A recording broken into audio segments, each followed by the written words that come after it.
If you work in university maintenance, Granger considers you an MVP because your playbook ensures your arena is always ready for tip-off. And Granger is your trusted partner, offering the products you need all in one place, from HVAC and plumbing supplies to lighting and more.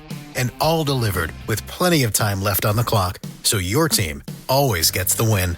Call 1-800-GRANGER, visit Granger.com, or just stop by. Granger, for the ones who get it done. If you work in university maintenance, Granger considers you an MVP because your playbook ensures your arena is always ready for tip-off. And Granger is your trusted partner, offering the products you need all in one place, from HVAC and plumbing supplies to lighting and more. And all delivered with plenty of time left on the clock, so your team always gets the win. Call 1-800-GRANGER, visit Granger.com, or just stop by. Granger, for the ones who get it done. Ladies and gentlemen, thank you for listening. Thank you for downloading. And thank you for subscribing to the latest edition of the 12 Kyle podcast. I'm 12 Kyle. Check this out. On this episode, we're going back 30 years. On February 25th, 1992, TLC, the group, dropped their debut album, Ooh, on the TLC Tip. And we're going to talk about it. We're going to break down, we're going to talk about the impact of the album. We talk about, the songs and what we thought about the album, maybe some of our favorite songs, and maybe songs we didn't like, maybe songs we probably think shouldn't have been on the album. And if you're watching on YouTube, be sure to subscribe, because the podcasts are now on YouTube. But if you're watching on YouTube, you can see that we have a guest. Now, if you click the audio, we got a guest. But the guest is no stranger to the show, good friend of the show. She is the host of Jay's Quick 3. My girl, JBoog. JBoog is in the building. Jay, what up? What's going on? 12 Kyle fam and newly YouTube watchers. What's up? Not too much. Thank you for coming on. I appreciate it.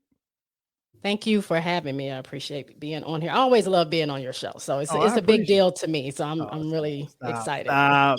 Making me blush. For those of you who don't know, if you've been following the podcast, you know that Jay came on and we did a three-peat on TLC. And I told you in that episode, and I'm going to say it again for those who missed that episode, JBoog is actually the fourth member of TLC. Mm-hmm. So this is going to be like a trip down memory lane. But it's hard to believe, like, Jay, can you believe this album's turning 30 years old? No, when you said that, I was like, what TLC album's turning 30? Right. It's not been that long. No, it's not. It's been I looked, I was like, yes, it has. 92. 30 years. Yeah, 1992. Wow. Ooh, on the TLC Tip. Again, the debut album from TLC. So let's go back. 1992 was a crazy year, in particular for hip hop, because so many things were going on. That was when you started to see the shift in music, as far as wherein in the 80s, late 80s, you had the Black Power movement as far as rap and hip hop was concerned. And then by the time we got to the 90s and 92, obviously later in that particular calendar year, the Chronic dropped. And but we just saw this movement in hip hop of West Coast dominance, if you will, G-Funk, if you will. The R&B side was different too, but right there in the middle was this girl group from Atlanta. And I was like blown away the first time I saw them, because I didn't really know how to classify them. They really weren't R&B, but then they really weren't hip hop either. They were kind of like a mixture of both, because they could sing and they could rap, or one could rap, and they all looked good. And we were like mesmerized by their looks and everything. So, young guys, we're superficial like that.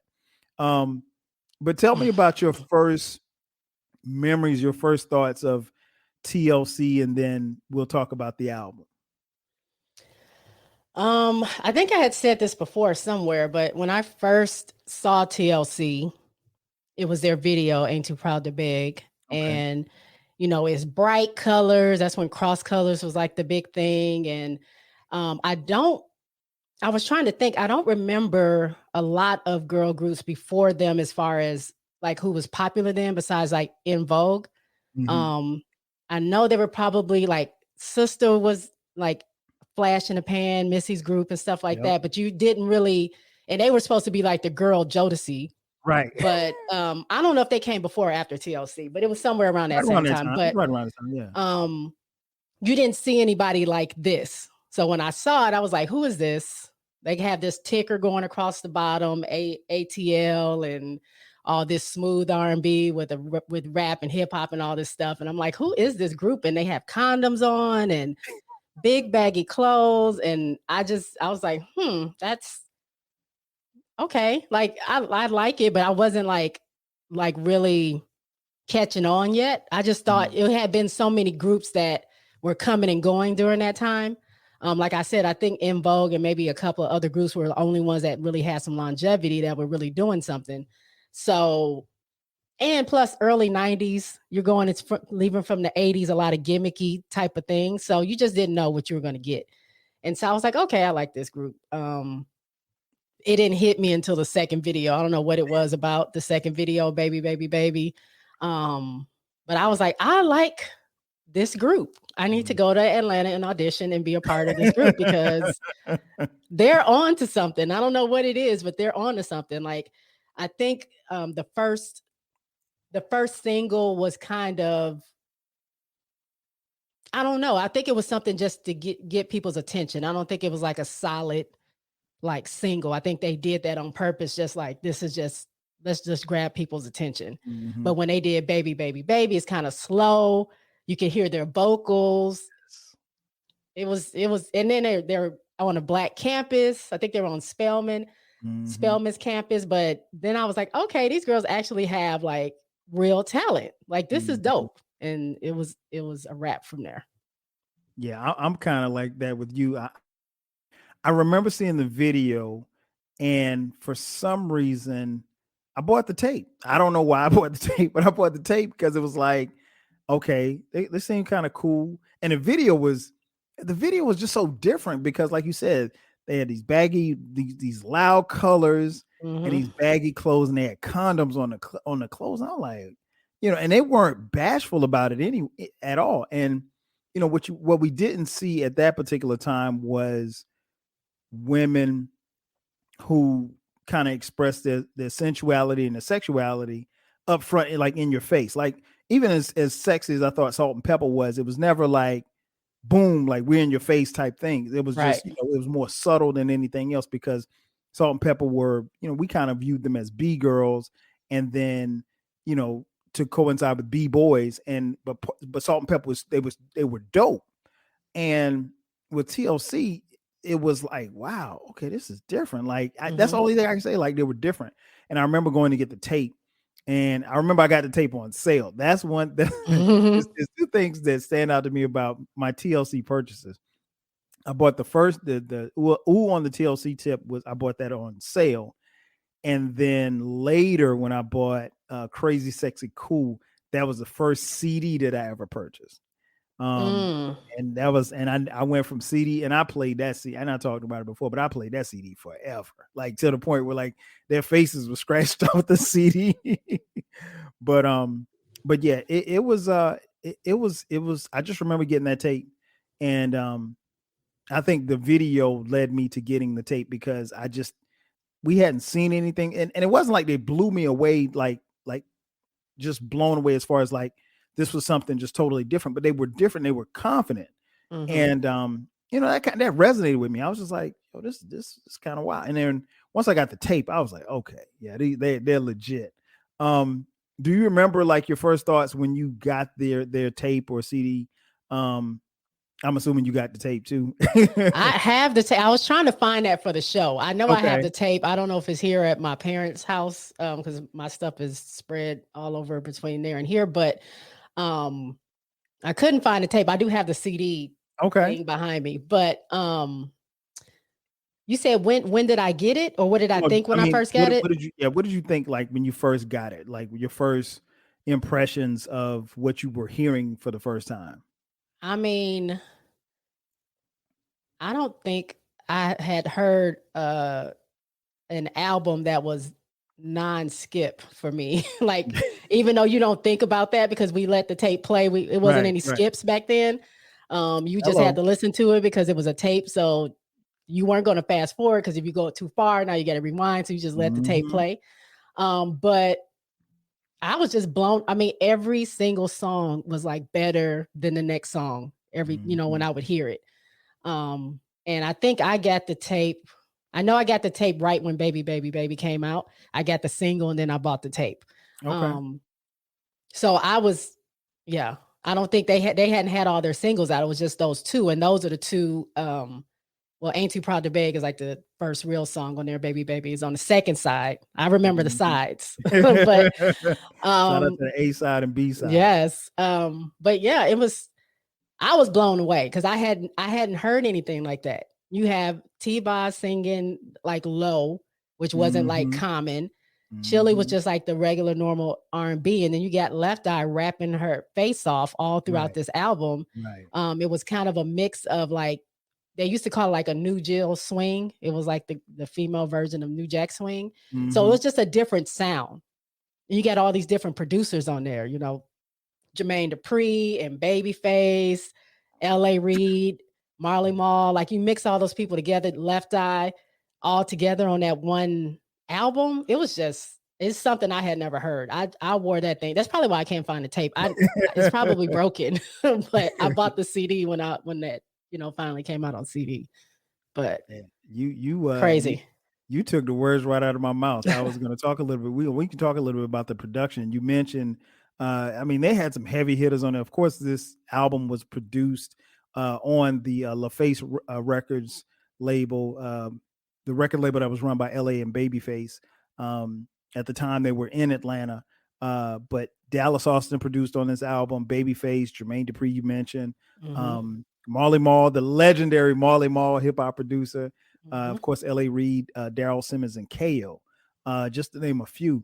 As far as the production, what did you think about the production? Because this was different when you're meshing, like you said, kind of like a New Jill swing. What did you think about the production on the album? I mean, it wasn't anything, like I said, it wasn't anything that I had heard before, but it worked for them. You know what I'm saying? It's what kind of like, where are you going to find an album that has Babyface and Jermaine Dupri and Marley Marl? Like, those are so different, and Dallas Austin all mixed in, and it works. Right. Like, whatever Babyface wrote or produced wasn't like lacking or standing out from what they call them, D-Rock and KO would produce, or Jermaine Dupri would produce. It kind of all meshed together. It wasn't like a bad song in there to me. Like, all the production value was pretty dope for a brand new group. These weren't previous artists, and for them to, of course they were on LaFace, so they were going to get, Babyface and stuff like that. And he was at the top of the charts around that time. He was somebody big, and Dallas Austin was a huge producer. Jermaine Dupri was just starting, just coming up. But like, to have those heavy hitters on an album for a brand new group, and it is seamless between all the songs, like, it was dope. Yeah, I agree 1,000%. I think that was one of the things that, as I went back and was listening to this album again, getting ready for this review, I went and looked at it. I was like you almost forget who all produced on the album. And I remember that, listening to it, and I remember Left Eye shouting out Marley Marl. I was like, damn, Marley Marl did produce on this. And it's like, it's crazy when you think about it, because like, I'm always, when I think about Marley Marl, the legendary hip hop producer, I'm thinking about Big Daddy Kane. I'm thinking about, Rakim, Eric B. and Rakim. I'm thinking about all of these legendary hip hop groups that he produced for, or artists that he produced for.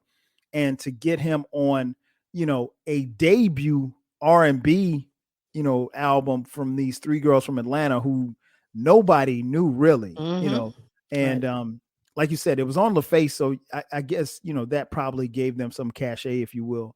But that was still major. I mean, like to have, because most people who were creating don't get those kind of producers on their first album.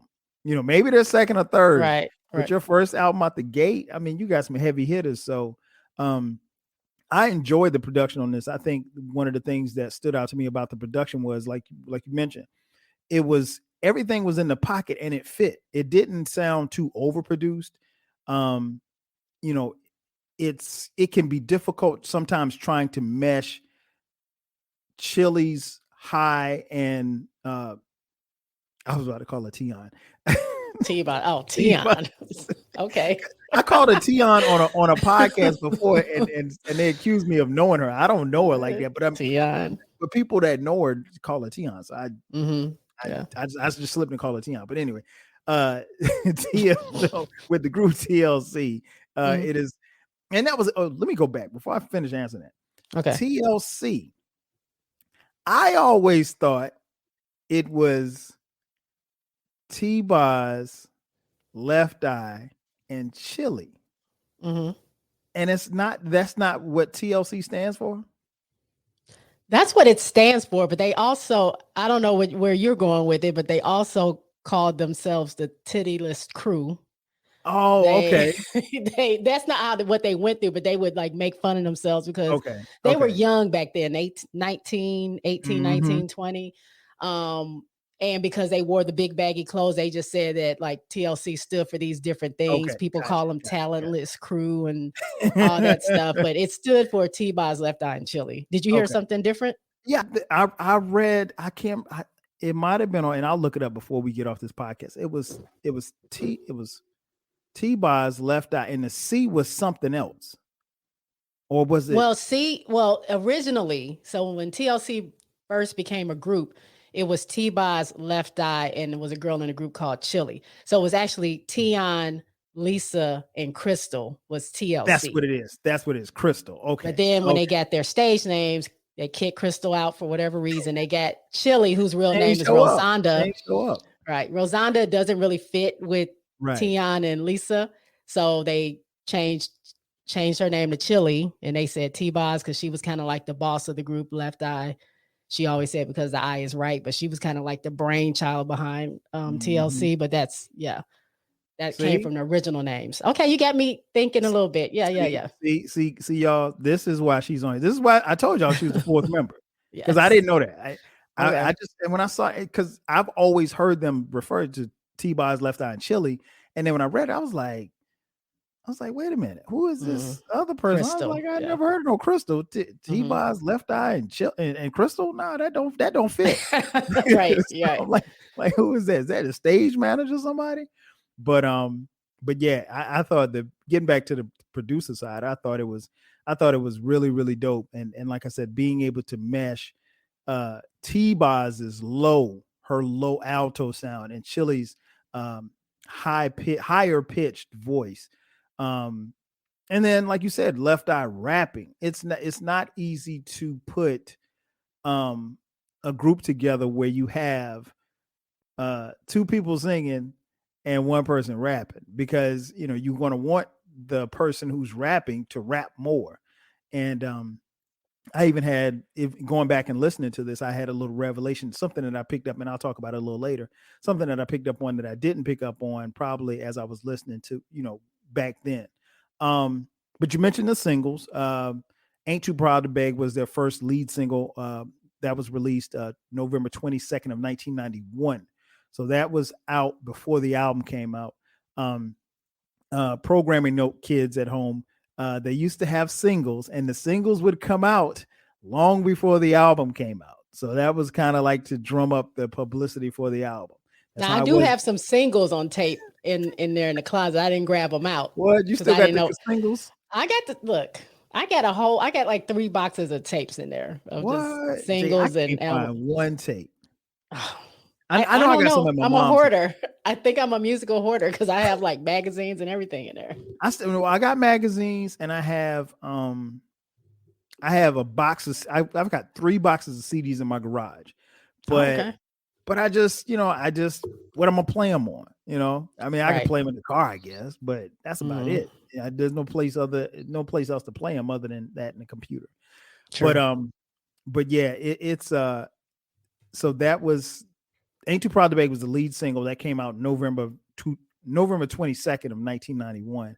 Then the aforementioned Baby Baby Baby that came out after the album was released. That was May 29th, 1992.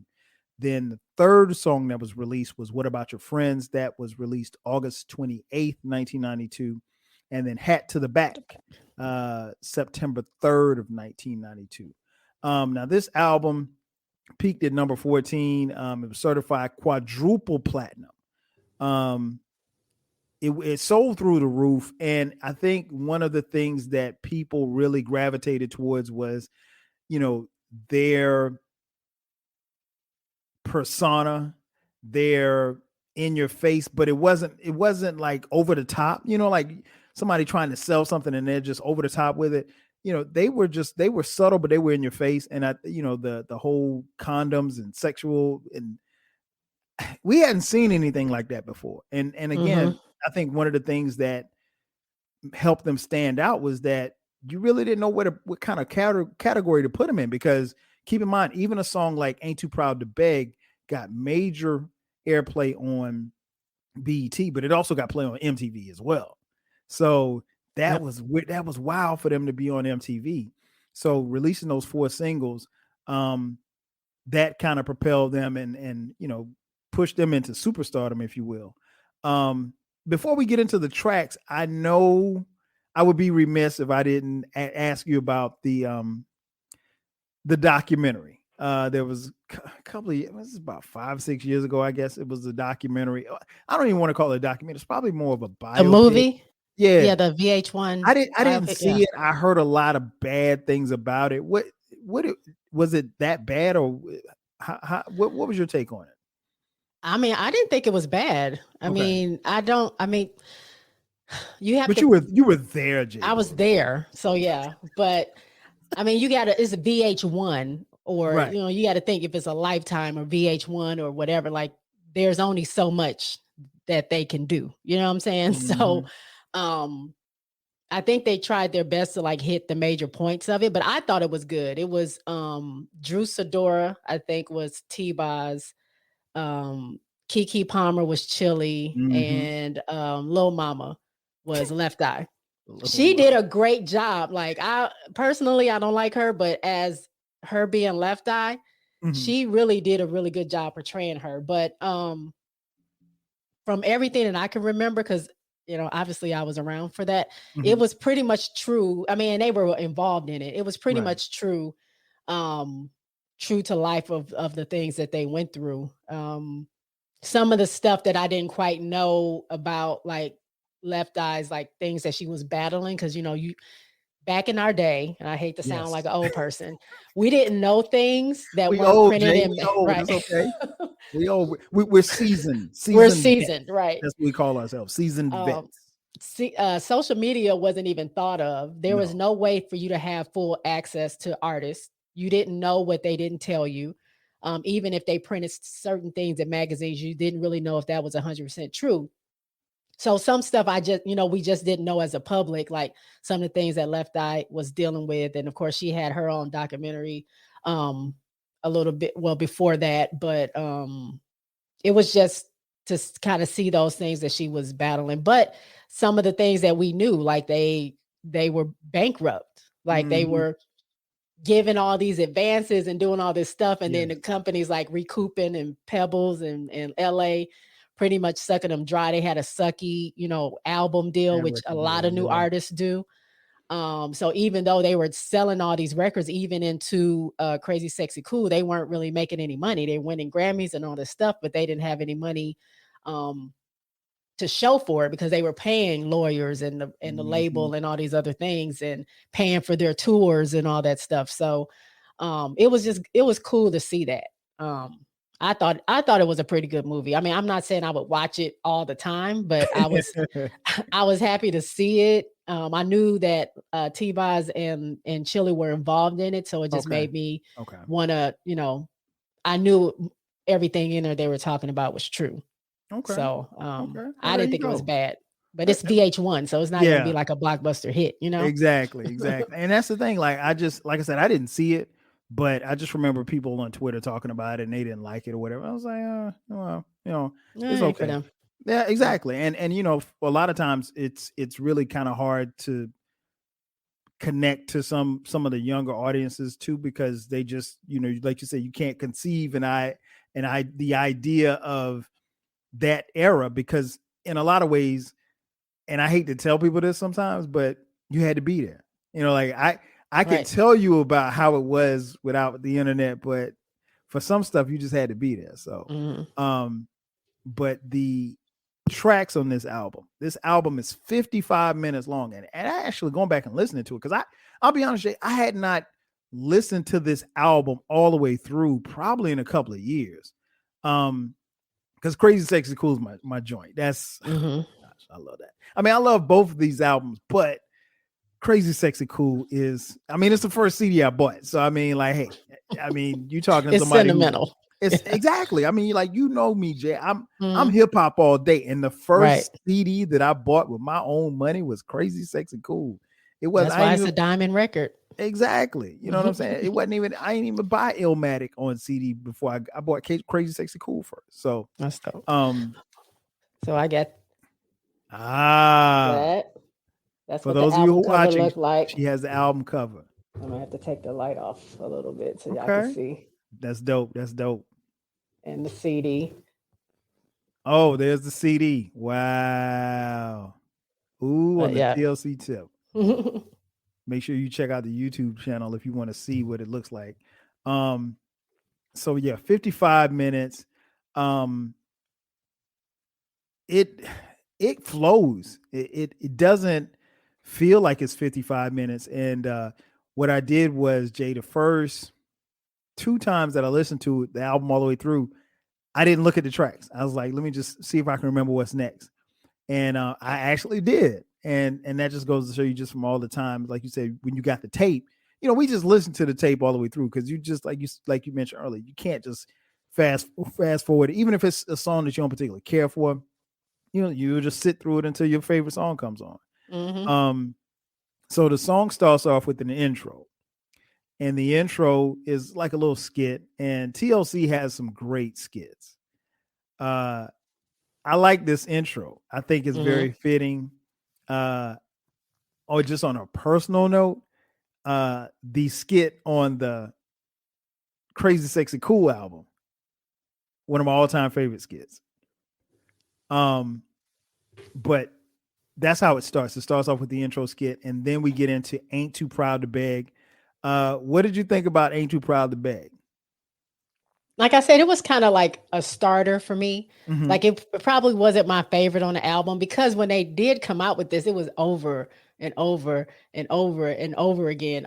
I was a BET watcher, so every time Video Soul, Video Vibrations, they didn't have 106 in Park back then. Video Soul was the countdown, but over and over and over and over again. When the channels used to show videos, so it was like 24/7. And then you flip to MTV, you'll see them on there. So I kind of grew tired of it, because I didn't like it as much as the other songs. But I mean, on the album, it was a great starter, because that intro kind of takes you into it, because it's a guy saying, like, I don't really know what these girls are doing. I guess they're trying to be trendy. I guess they're trying to be, something that nobody else has seen before. I don't know. I think they're cute. And then it goes, right into the song where, Left Eye's introing the song. So I thought it was a good start. Yeah, I agree totally. I think it's a really good start to the album, particularly when you transport yourself back into 1992. Again, that's 30 years. It's still crazy to say that. It's 30 years ago, but when you transport, how is it 30 years ago? I'm only 25. How does that work? Jay, I don't know. Are you sure? That's what it says. It says that right here. 1990. Okay, all right. I'll take your word for it. You were 2 years old when it came out. So yeah, I liked it. What's interesting, and I thought about it as I was listening to it, like, Ain't Too Proud to Beg is probably one of the few songs that I've heard when I'm doing these reviews. A lot of times I'll go back and listen to it. And I'm like, yeah, that was one of the more popular songs. I don't particularly care for it now. Like it got old, or it got tired, or I just didn't like it, or whatever. But I still don't have a problem. And I guess maybe because I never got to that point where I got tired of it or whatever. Because listening to it all these years, you can get tired of a song quick. Yeah. No matter how much you liked it back then. But I'm with you. I thought it was a really good lead off to the album. Track number 3, Shock That Monkey. My jam. Talk to me about Shock That Monkey. They just talking they're talking that talk on Shock That Monkey. Like, don't bother me. Like, I'm doing my thing. Like, you gotta. They used to call them nickels back then. You gotta let these nickels know. That was one thing about TLC. Yeah, they were very creative with their words. Most of the time, it was stuff that Lisa had wrote or whatever, or Left Eye had wrote. But they were clever with the words, so it was cool to see something like that. But they were showing like independence. Like, you didn't really get that from girl groups during that time, like assertive and this is who I am, and you're not going to tell me what to do. And Shock That Monkey, get them off your back, do your thing. Like, don't let them hold you down. So I love this song, and just it's a hype song. It's upbeat. This is 90s, so it wasn't a lot of slow jams. No, it was more upbeat. You're gonna get up and dance and stuff. It had that kind of that groove to it. I enjoyed it. No doubt. When this song, I think the first couple of listens I heard, I was like, Shock That Monkey. I was like, I ain't particularly care for it, right? But after a while, it really grew on me. I was like, you know what? This shit, all right. And it quickly became one of those joints where I look forward to listening to it. And but like you said, it's a hype song, and I enjoyed it. And even going back and listening to it again, I'm like, I really remember why and when I started liking it. Cause then I started thinking back, like, damn, why you didn't like this at the beginning? So, right. But yeah, it was really a really good song. I think a really good lead off package for the album. Then you get into track 4, which is the intermission, which is another skit. The whole remover. Yep. Just a sprinkle a day. Watch that whole fade away. Has your hoe been sprinkled today? Yes. Has your hoe been sprinkled today? And that was a play on a commercial that was out. I don't know when that commercial was out when we were little, I think. I just remember hearing that commercial before. But yeah, that was funny. I enjoyed that intermission skit. Then track 5, we get into Hat to the Back, Pants Down Real Low. Talk to me about Hat to the Back. Okay. This is by far one of my favorite videos by them. Because I don't know what it was about this song. It was just a dope song. They did really well. I mean, this is their introduction to music, their first album. So they did really well with like showcasing Chili. She was always like the R&B girl. T-Boz was always kind of the lead vocalist and leading the song off. And you always had Left Eye dropping some rhymes. So they did that well throughout the album without making it sound tired. Right. But with this particular video, something about the video was just dope. Like, they had on these Carhartt jackets. My dad he had his own construction company, so all he wore is Carhartt. So I stole like a bunch of his jackets. What? I had him going to school, and that's when they were, Big and Baggy was in. So even though I'm wearing this giant jacket, everybody's like, "Oh, she got the new Carhartt." I'm like, "Yep." Got my high-tech boots on. But in this video was the first time we saw them in dresses. So this is their last single, even though it's the fourth, song or, track on the album. They were kind of showing everybody. There was a guy that was imagining like, what would they look like without these baggy clothes? And you can see they're they're pretty girls. They look Right. good. You know, they look Right. good in these dresses. So I was freaking out. I remember I saw it and I called my friend like, girl, did you see that video? Girl, did you see T-Boss? T-Boss such a chili wearing dresses, girl. Yes. Turn to BET. It's gonna come back on in 2 hours. Turn to Right. BET. Because you Because it know, was gonna come back yeah, on. it's gonna come back on when the replay came back on. But turn to that channel, watch it. I'm telling you. And we were like freaking out because we had, you know, for 3 singles, 3 videos we had never seen. We didn't see what they looked like. And just for that flash, you were able to see that. So that was blowing my mind. I don't know, I guess as a, you know, I was a kid, 14, 13 years old. I'm like blowing my mind. Oh my God, look at them. So they can be, you know, sexy and just, you know, one of the guys, because they would always say that, like, we can kick it with the guys, but we can also be sexy, you know, as a woman as well. So I always loved that song because of just that video and looking at the visual. I thought T-Boz was so hard. I thought I was T-Boz. So I had my sunglasses, I had my Carhartt. What? I wanted a black jacket so bad because of that video. He only had the brown ones. I'm like, can you Okay. go get some black jackets? Cause like I need to like make this realistic. He was like, girl, if you don't get out of my face. I know that's right. But yeah, I love this song. Plus it was a good song. Pretty much it's just saying this is the kind of girl I am. Take it or leave it. Take it or leave Like it. I'm just gonna wear my hat to the back, keep my pants down real low. I'm not worried about what everybody else is doing. Again, just being assertive. And that was sort of kind of giving confidence to women out there to let them know we can be sexy, yes, but you don't have to be what this status quo is of what the, you know, society wants us to be. So I thought it was a dope message and a dope song. Yeah, this is one of my favorite tracks on the album.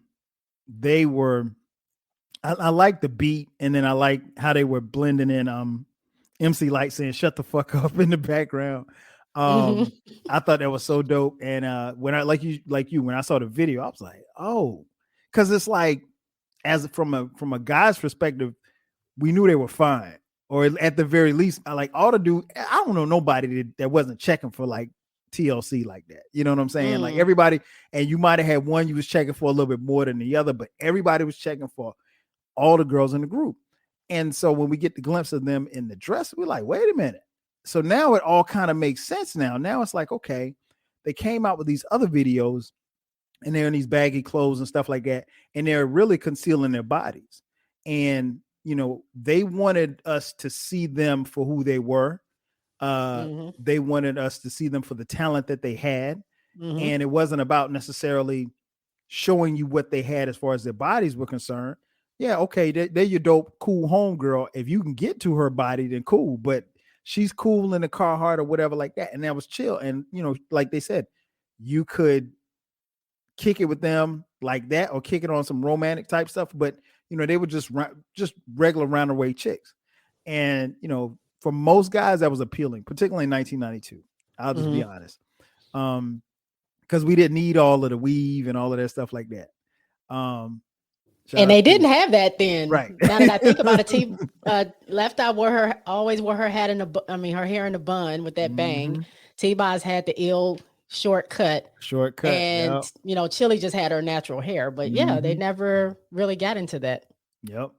So yeah, that's one of my favorite tracks on the album. And when I was playing it, I was like, wow. I was like, man, it's taking me back. Cause it's like, you know how it is when you listen to something that's, particularly if it's something you haven't heard in a while, it can take you back to where you were and like certain memories and stuff that you have, whether it be riding around or if you're kicking in a dorm like me.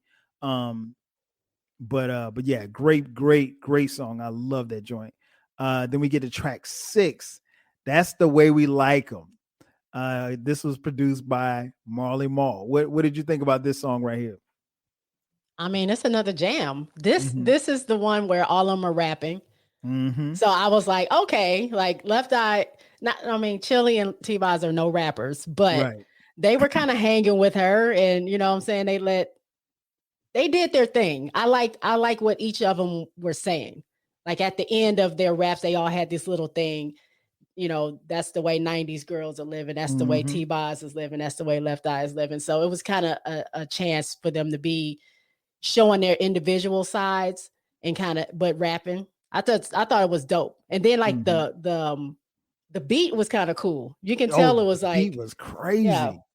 the beat was dope. And then at the end is where they announced like everybody that was on the album, all the producers and everybody like that. And I had, during high school, because by this time we were in high school, we had memorized everybody and everybody had a name. We took students. We were like, okay, you're Molly Mall, you are JD, you're LA and Babyface. We got Pebbles over here, we got KO over here. So we had named everybody, but it was a dope song. It was cool to see like if they could hang with Left Eye. Now they're not up there, but they did all right. They did all right. They held their own. They held their own. Yeah. This song, I liked it a lot when it came out. The one thing that I didn't like, and that eventually grew on me, but the chorus, it took me a minute to get with the chorus, because the chorus, that's the way we like it. I was like, this sounds like a Disney song. I don't know why in my head it sounded like a little Disney tune. Not a Disney song. Just the chorus. The chorus sounded like a Disney tune. And I was like, why did they have the chorus? But then now it makes sense, because the chorus sounds one way, and then the rest of the song you go back to the beat that Marley Marl did. So true. But I get why they did it like that. And it took a minute to grow on me, just the hook. But other than the hook, I love the song. Like you said, they were rapping it, and Chili and Left Eye, Chili and T-Boz, they held their own. They didn't embarrass themselves as far as, truth be told, Left Eye could really rap. Like she was never. People sleep on Left Eye. Very much so. Very much so. One of my favorite raps actually leads into track 7. What About Your Friends? I think this is her best. Is it her best?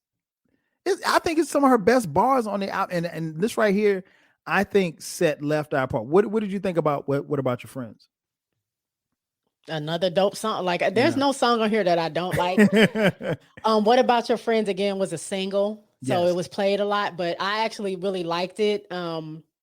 I like the video to it. Usually I'm a visual person, so if I can actually see like what their vision is for the song, it kind of makes me like it more. But yeah, I enjoyed it.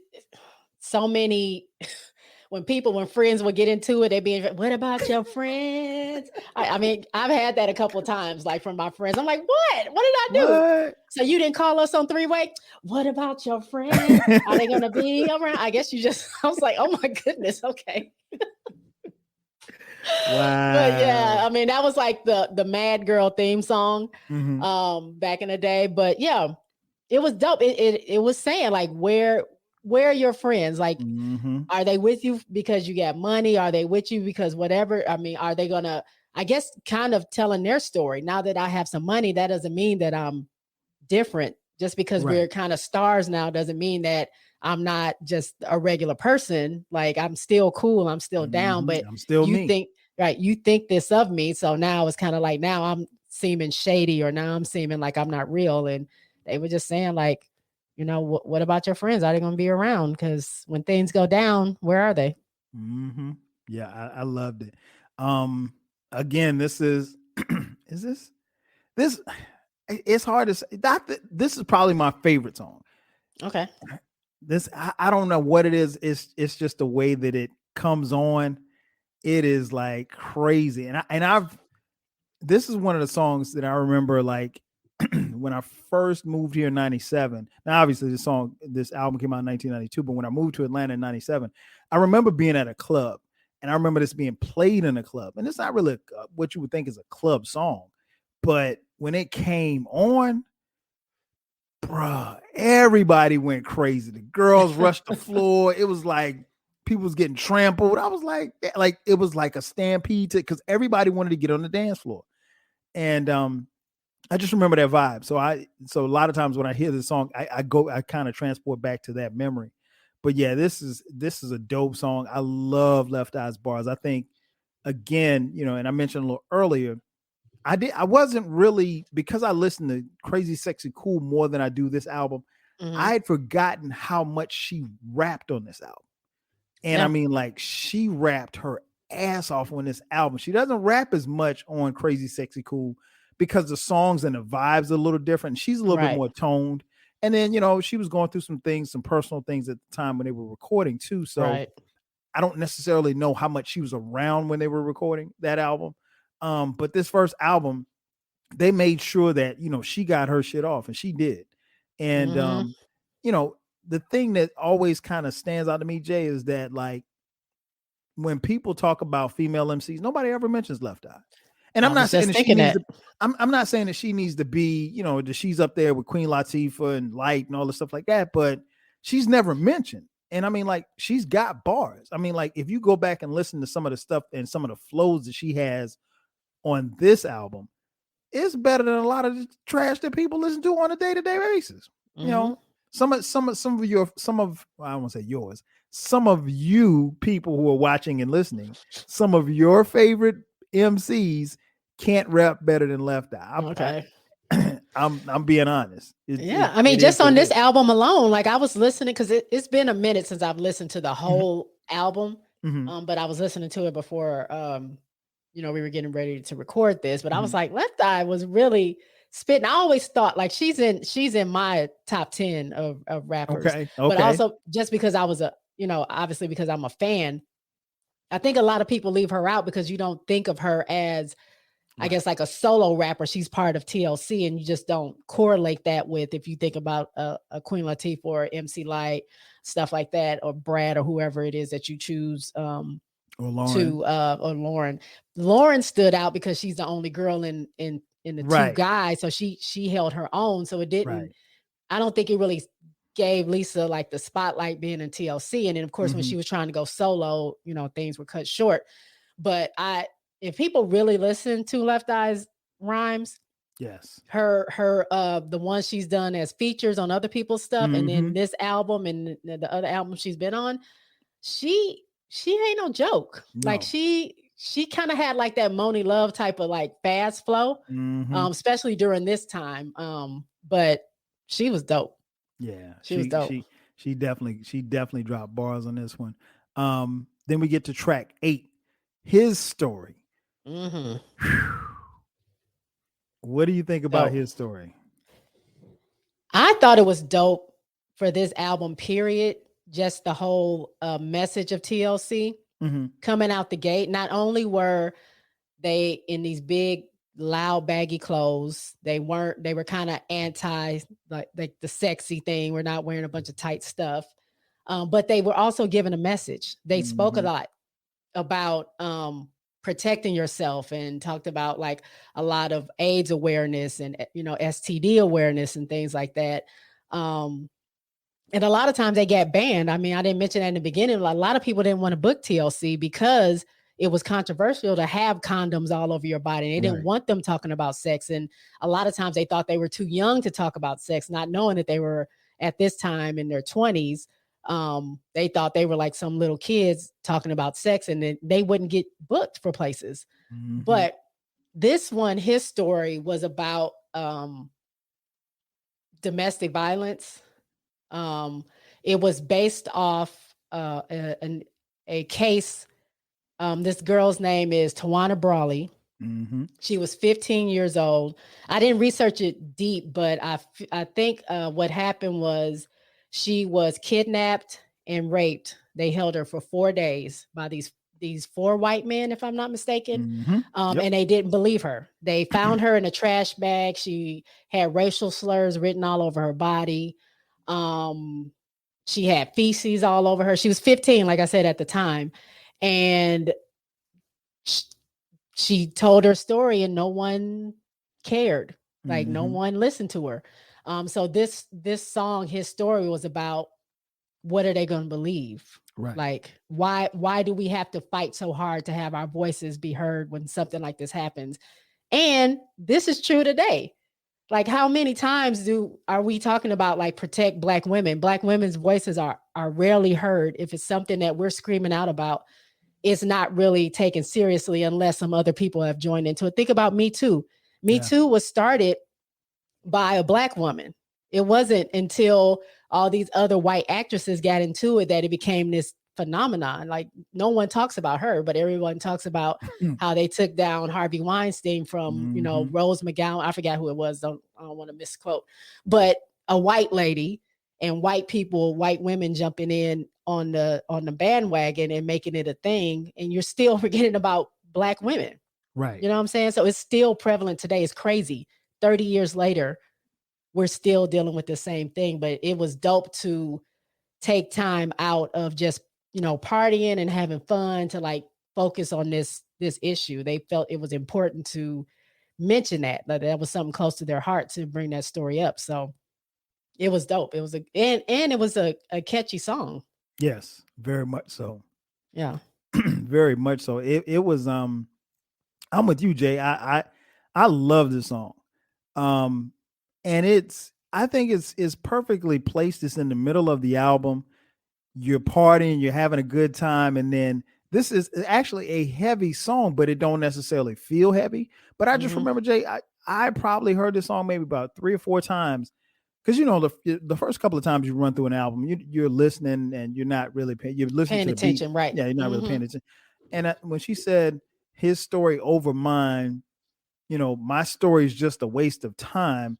That never believe his story. Like, and I was like, because at first I read the title, I was thinking history, like reading it out, and I was like, and then when I started listening to what she was saying, I was like, wow.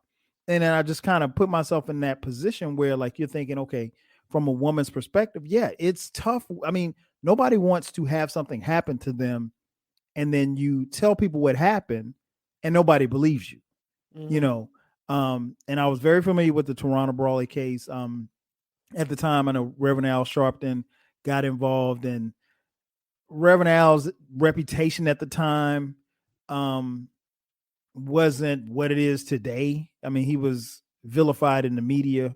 And keep in mind, this is, like Jay said, this is no social media. So, Tawana Brawley's case, just imagine all of the things that you described happening and there's no Twitter to report it or whatever like that. And I mean, like, so, and there's still people to this day that believe that she lied about the whole thing. So, for them to put that in their record, on their first record, again, this you're taking a chance because you can piss some people off, right? And I thought that was a risk, and it was beautifully crafted, and one of the better songs I think on. And like you said, Jay, not too many. There's not a lot of skips on this album if you haven't figured it out by now. But yeah, I love that joint. So like this song was the last song on the first side of the tape. Yep. So it kind of ended this, that run of songs. And then you turn it over and you get to the party stuff. So that was smart on their part too. Yeah. To end it on that. And like you said, have it in the middle of the album or the last song, if you have a tape, the last song on that side. And then, because it leaves you with something. It leaves you right. with something, and it gives you something to think about when you're flipping the tape over, young people. Yep. And we get to track 9, which is an intermission, another skit as well. Another good one. Yep. And then track 10, Bad by Myself, produced by Jermaine Dupri. Tell me about Bad by Myself. I always call this T-Bozz's theme song. I don't know. It's just something about the way she was singing it. It's just like, I can do bad by myself. I don't need you. If you're going to bring me down, why do I need you? I can do bad by my own self. I don't need damn self. Right. The skit before it was like, she's trying to be with her man and hanging out and stuff like that. And he's like, no, I got stuff to do. I don't want you going. Oh, I want to go to the club. And then she gets a call from Left Eye saying, hey, we got to go to the studio. And then he's like, oh, you got to go to the studio. I was going to take you to the club. I was going to take you to the club. Oh, really? Slaps him, takes his car, goes to the studio. And then you come in with Bad by Myself. Like, I don't have time for these games. Like, again, it's the assertiveness that you didn't really get to hear from a female's perspective. So it was, I loved it. And it's funky. Like the T-Boz had this, they always talked about like the funk, the straight R&B, and then hip hop was the rap part that Left Eye brought. And T-Boz is really good at that. Prince was one of her idols, one of her mentors and things like that. So you can really tell like in her song, they just fit. So to have her leading that off, it was dope. Yeah, I love this joint. This was I don't think it's the first thing that I heard Jermaine Dupri produce, but it's probably one of the first songs that I heard him produce at that level. And it's got a bounce to it, you know.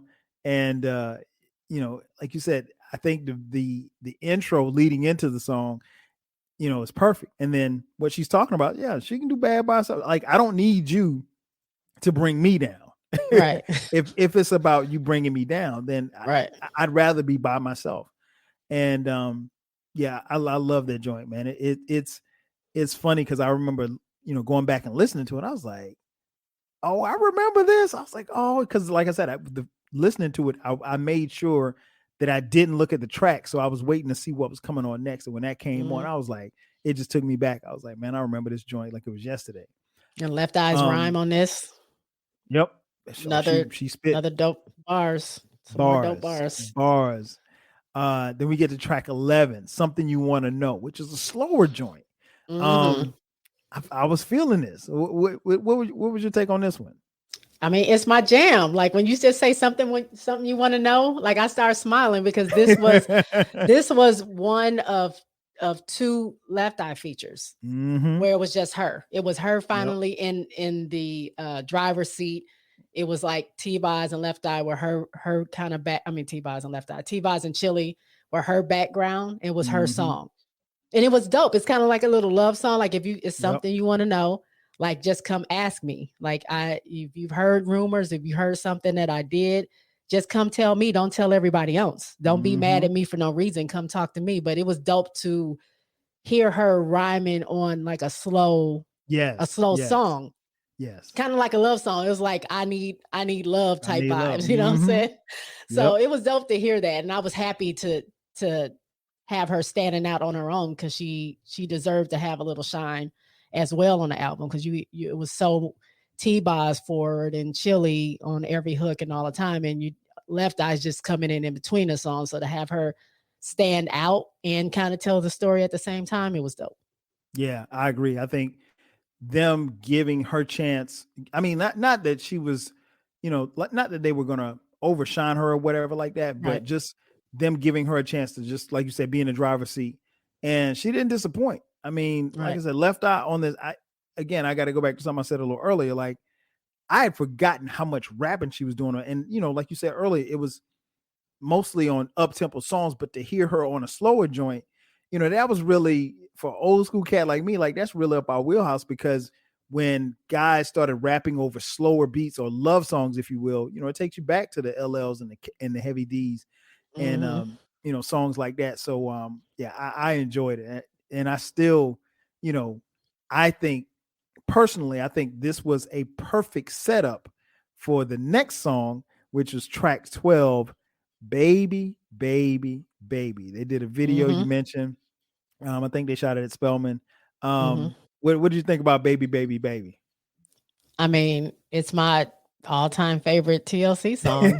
Like, I think it's just because of the nostalgia. Like, that's what made me like start liking them for real, like become a real fan. So like it's a slow jam. I mean, I think Babyface, if I'm not mistaken, he produced this or wrote it or whatever.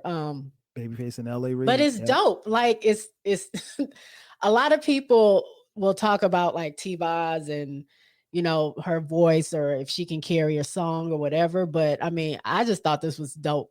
Like the way she was singing, it was still like people think it's like people consider it to be like a slow jam. You know what I'm saying? From this like weird hip hop group that no one could like really understand what was going on with them. But it was I love it.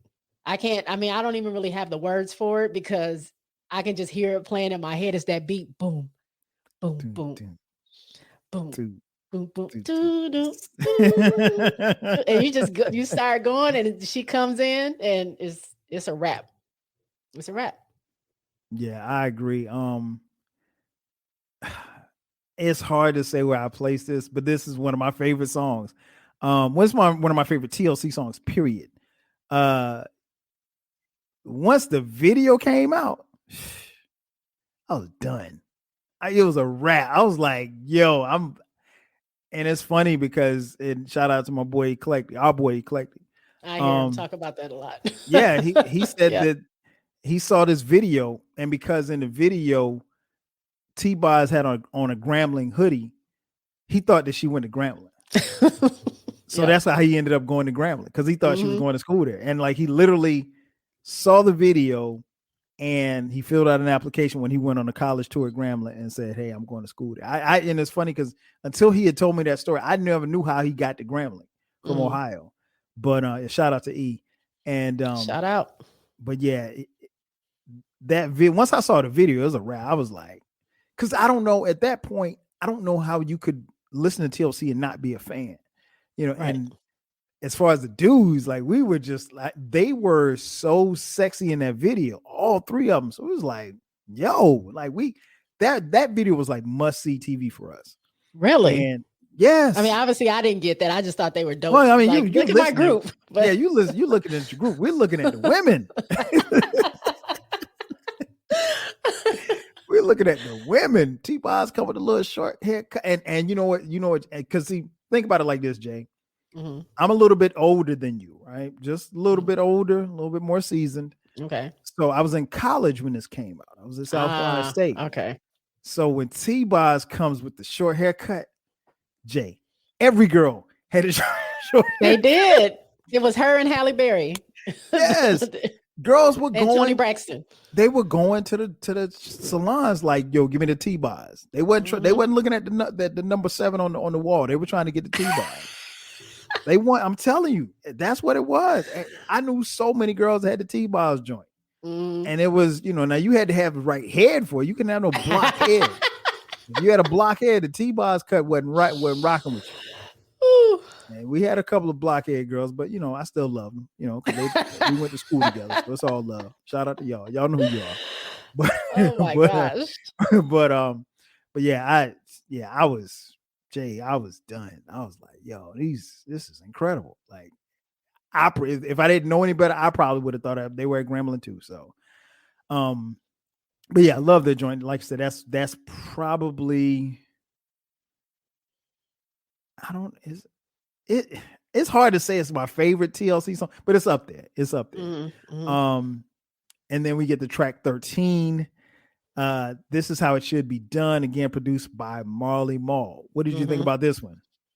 It felt nostalgic, and I guess it was because of Marley Marl, like just the way he produced. But again, another Left Eye feature, like it was her song. Yep, just let her rock. And it was, even though it felt old school, I enjoyed it because it was telling the story of how TLC became TLC. Like, it talked about how she was in Philly and how she was trying to perform, and she would write rhymes and her homie would dance, and she would come up with these songs and it just wasn't quite hitting in Philly. So she was like, where can I go? Where can I go? What's up and coming right now? Oh, let me go to Atlanta. Go to Atlanta. They get on LaFace. She meets, they don't get on LaFace yet. She meets T-Boz through a friend. They start this group with Crystal. What I already said, Crystal got kicked out. I think wonder what Crystal's LA doing these days. I don't know. She has to be kicking herself a little bit. She might be where the old Destiny's Child members are. Right. But she they get chilly and stuff, and they start, becoming TLC, but each verse tells a little bit more of the story. And now she's like, now we're a group and now we're about to take off, not knowing that yes, they actually did. Like, they took off like crazy. But I thought it was dope just to hear from her perspective how things started, because she is kind of the brainchild, like I said, of TLC. Like, people think T-Boz is quote unquote the boss, but Left Eye is kind of like the ideas girl. She's the one that came up with, like, let's dress like this, or let's do this, or let's try this song. So it's sad that she's not here anymore, to see kind of the fruit of their labor and stuff like that. But it's dope to hear from her perspective, like I said, how they started and how they became a group. Yeah, it's definitely sad that she's no longer here. I remember when she died, I was actually living here in Atlanta, Oof. and so I remember having the I remember them having a funeral here, and Mm, it was crazy. But yeah, man. Left Eye just I thought on this joint she was dope. She was dope again. I mean, her ability to tell stories, and I don't know if it was kind of foreshadowing, but for her to kind of basically tell their story, their road to success, if you will, Hmm. before in essence They getting hit it. success, Right. Right. says a lot about, them and her as well. And you're right. It does speak to her being the brainchild of TLC. Um, and then the last track, Depend on Myself, produced by Dallas Austin. What did you think about that one? Um, again, I mean, I like that it was the end song. It kind of Mhm. ended the album on a good note. It was kind of similar to Bad by Myself. It kind of told the same kind of story. I can depend on myself. I don't need nobody else to be on my back like that, to be on my back like that. That's what they say on it. And again, it was just dope. I appreciate when I was listening to this album, I was like, they really branded themselves well on this album for Very it to be well. their debut album. The name of the album was Ooh on the TLC Tip. I think they said it hundreds of times throughout Yes. different songs. They started with it, they ended with it. They said it in different Left Eye said it in different verses. They've said it on different songs. So it's like it made you, keep in your head, oh, this is Ooh on the TLC Tip. Ooh on the TLC Tip. This is the TLC Tip. Mhm. Just it was genius when you think about it because that's something that sticks in your head. And if you were a fan or you listened to the album, it kind of made you want to go back and listen to it or just remember it.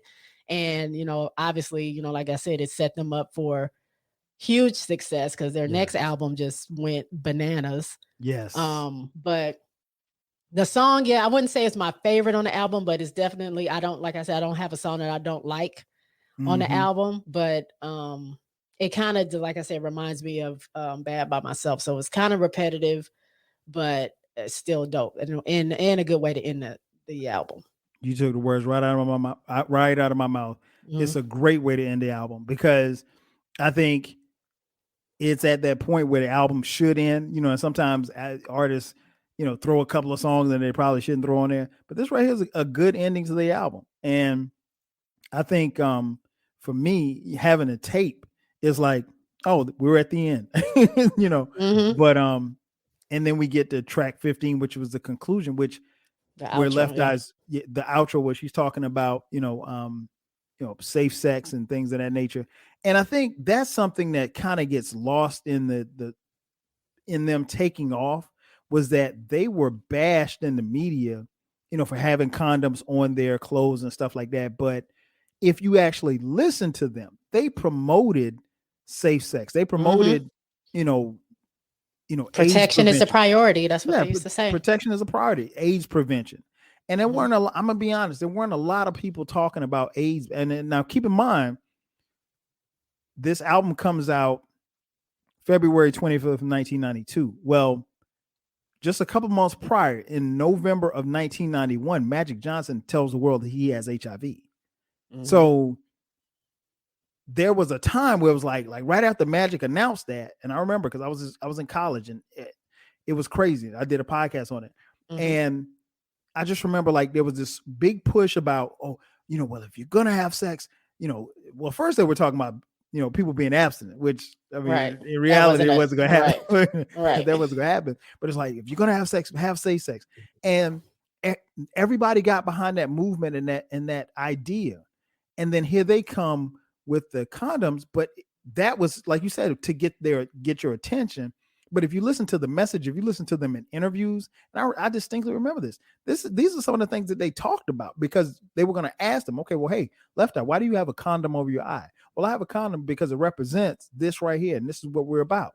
And again, they weren't doing it for show. It wasn't just to kind of put it in your face. This was a part of what they were marketing and promoting, and I thought they did a great job. But I think if you were around in that era, you also saw them get bashed for it because they were women. Let's just keep it a bean.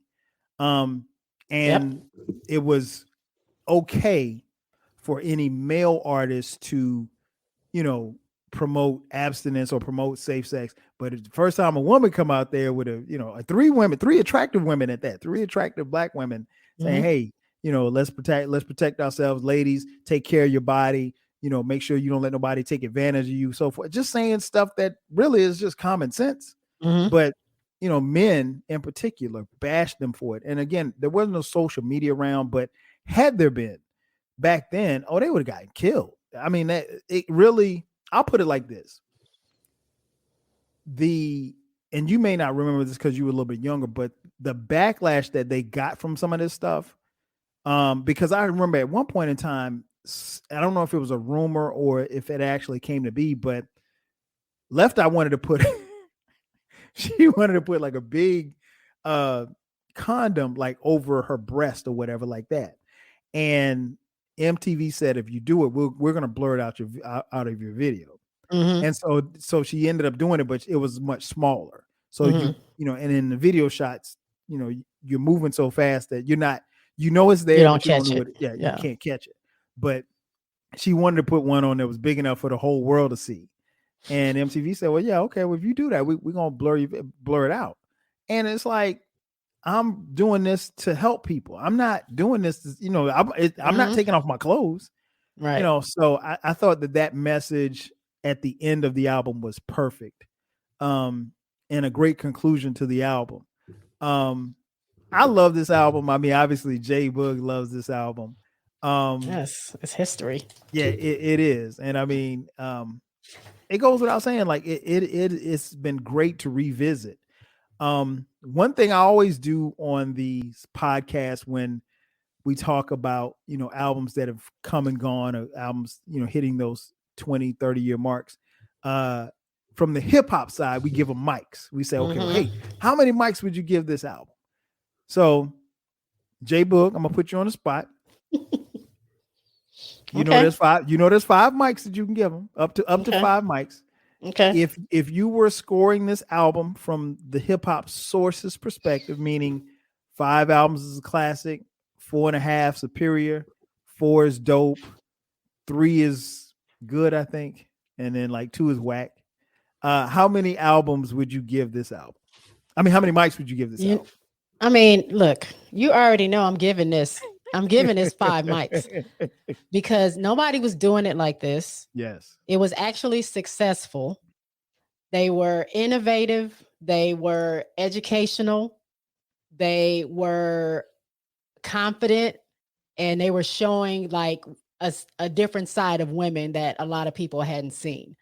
And they commanded and demanded respect, and they got it. So this is a classic album. I don't care if no one else believes or feels that way, but it's not too many people's debut albums coming on the scene that gave this much, that projected this much, or really set their artists up. You'll hear about some debut albums and they did good. They got a couple of spots and they were good. Their second album, that's where people really know them. But people knew TLC from Ain't Too Proud to Beg. Yes. And as we talked about before, the production on it, you got heavy hitters on there. These people are vouching for these women, and they have the talent to back it up. So I have to give it a 5. I have to give my group a 5. I can't. I mean, I'm going to be honest. Like, if I didn't feel like maybe further down the road, we might not have all 5 mics, but this one is 5 mics. Yeah, I'm rolling with you. This one's 5 for me too. I think it's I can't compare it to Crazy Sexy Cool because I think these two stand alone. I mean, on their own.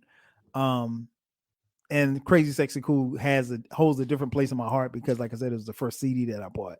But Ooh on the TLC Tip is so good, and I'm glad that we did this review because it gave me a chance to go back and listen to some songs I hadn't heard. Like I said, I hadn't run this album all the way through probably about 5 years, and that's a long time music wise. But it just reminded me of how dope it was and how TLC, how they were when they came onto the scene and how they took all of us by storm. And Left Eye left us, but she is definitely not forgotten. Um, and I've actually been at parties, a couple of house parties here in Atlanta with T-Boz and Chili. Oh, okay. Well, 6 degrees of separation because I've been around T-Boz and Chili as well. Of course. No, for real. In real life, I know Mhm. I joke, but in real life, I met Chili and T-Boz. This was after Left Eye had passed away. Okay. But it was actually for an AIDS awareness panel they were doing. It was pretty cool because, well, I lied and said I was sick because I couldn't get off work. I was like, no, I said somebody else was sick and I had to go to them. And this is when I was living in Houston, and they were doing it at this community center, like in the hood of Houston. I worked way out, so it was like an hour away. Oh wow. But I drove. I was like, okay, I've got to go check on somebody, or who, I forget who I said, cousin or somebody like that. But I'll be at work as soon as I can, because I didn't think TLC was really going to show. I just heard they might, and I don't even know how I heard it, because it wasn't. I think on the radio they said there was going to be this thing going on, and T-Boz and Chili were going to be there, because they were still, during that time, still talking about safe sex and things like that. And they had this whole thing. All these people never saw T-Boz and Chili until the very end. They walk in, I lose my mind. They talk. After the thing, I run up to them, and T-Boz really wasn't feeling. This is like right after Left Eye had passed. So okay.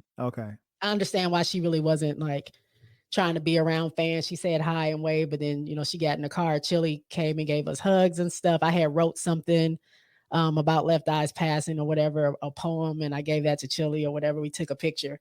But yeah, that was just that few seconds of like meeting them and then seeing them talk on this panel and stuff was dope. I just wish I could have met them prior to losing Left Eye, but I'm blessed to have seen them, and they really are short. They're really little. They're not tall. They're not tall super at all. Little. They're not tall at all. They're very petite women. I was at a house party on two occasions, actually. I was at a house party, and they both were there, and I spoke. And that was about it. I don't get like starstruck and nothing like that. So I was just like, hey, Kyle's cool. You like me. I mean, because it's like they're in the party, and I'll put it like this: at that particular time, like Tion was dating Takeo Spikes, former NFL player, and I want to say this was. I think she had already divorced Mac 10. I think Mac 10. Okay, this is after Mac 10. All right. So this party had to be like, I don't know, maybe 10 years ago, maybe. And just I spoke and chatted a little bit, just small talk. Now, I wasn't even on some, hey, you're T-Boz, or hey, you're Chili. I wasn't even on. It was they came in the party 2 different times, and our paths just crossed, and I just you make eye contact with people, you just say what's up. In that kind of environment, you don't want to be fanning out. Yeah, because it's like it's a huge house party, and it might have been like 200 people there, maybe 250. So it was a Super Bowl party. That's what it was, a Super Bowl party. And I'm just the little guy, so I'm just over there in the cut. I don't even have a podcast. I'm just over there chilling. And but it was cool. It was cool. They both were real cool. And I think at the time, I want to say Chili was dating Usher. And it was funny because Jermaine Dupri came to that party that night, and I ignored him. Everybody was like, "Man, JD's." I was like, "Who cares?" I was like, "I don't care. I don't care about Jermaine Dupri." I was like, "Chili's here." So, but anyway, that's my little story about that. But yeah, but they're really cool, and living here in Atlanta, I mean, you're gonna run into people like that from time to time. I just happen to be in the same circle at one point. But before we get out of here, Jay, please tell folks where they can find you, where they can hear your podcast, where they can check you out on social media, because folks need to check out the podcast. Right. Well, before we get to that real quick, Okay. Because I told you I had a couple of trinkets. Yes. That I was going to show the audience. So while we're talking about 5 mics, and again, my light might be, I'm going to move it over here. This is a Source magazine that I kept. This is the original. I bought this June 1992. Wow. And it has Is that still in TLC? the plastic? Well, when I bought it, I put it in a protector. Okay. Like a little, Look you at know, you used to write those reports. So you had the little report protector. So I put it in that so I wouldn't rip it up because I was planning on keeping it forever. And look, 30 years later. Wow. Here we are. Because you knew 30 years from then that you were going to be on my podcast. Look at that. Look at that. But in this, when you were talking about AIDS, and I just had the page, how it was prevalent during that time. Let me see if I can get to it because they asked them about that. They said, AIDS is killing too many people and it's killing us Black women at an alarmingly fast rate. And then Left Eye says, it's just a simple trip to the drugstore, but everyone seems to think it won't happen to me. Chili says, unprotected sex is the same thing with drugs.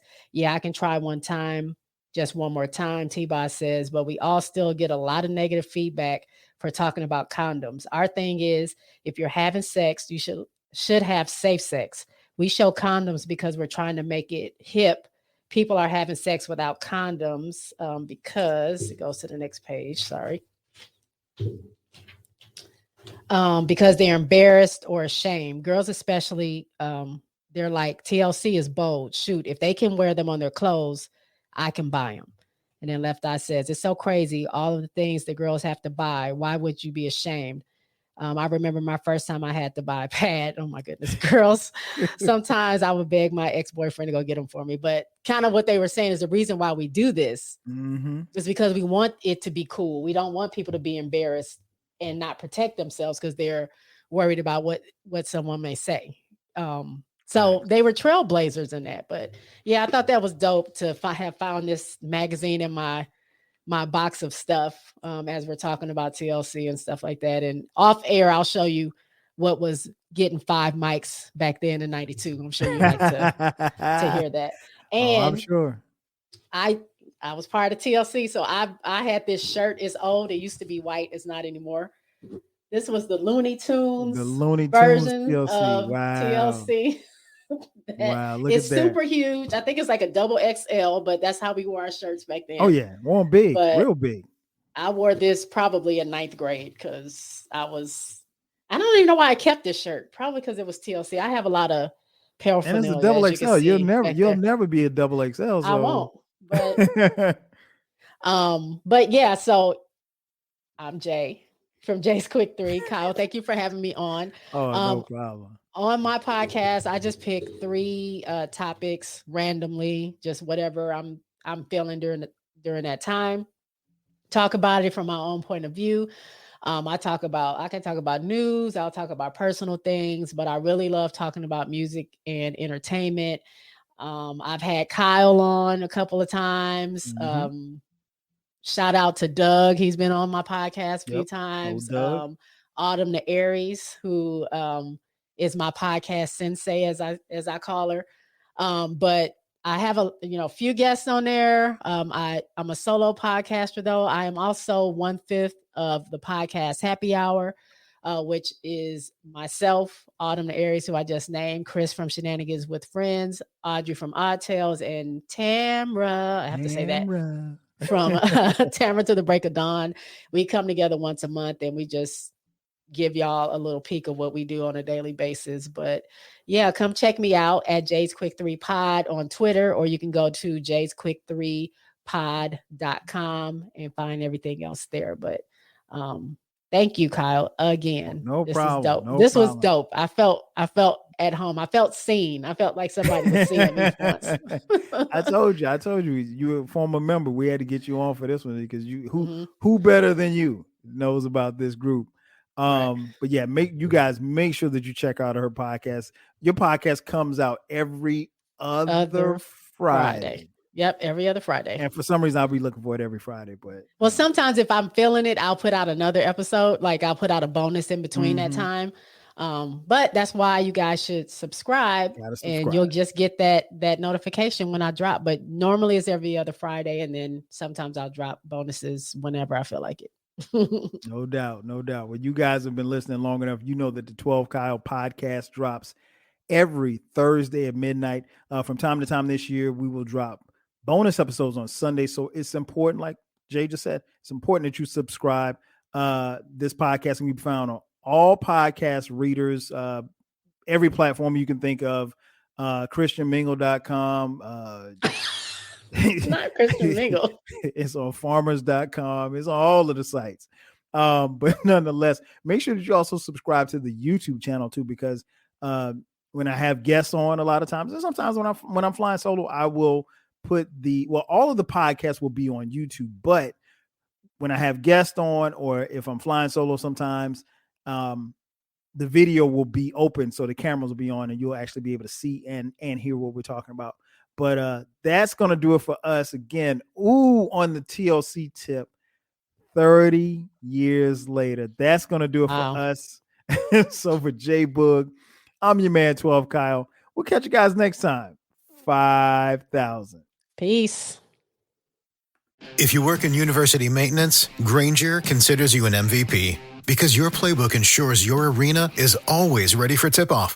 And Grainger is your trusted partner, offering the products you need all in one place, from HVAC and plumbing supplies to lighting and more, and all delivered with plenty of time left on the clock, so your team always gets the win. Call 1-800-GRAINGER, visit Grainger.com, or just stop by. Grainger, for the ones who get it done. From taco night in Tulum to sushi in Tokyo, make every bite rewarding with gold from Amex. Wherever you dine, 4 times the membership rewards points at restaurants worldwide are piling up. Learn more at americanexpress.com/explore-gold. Terms and points cap apply.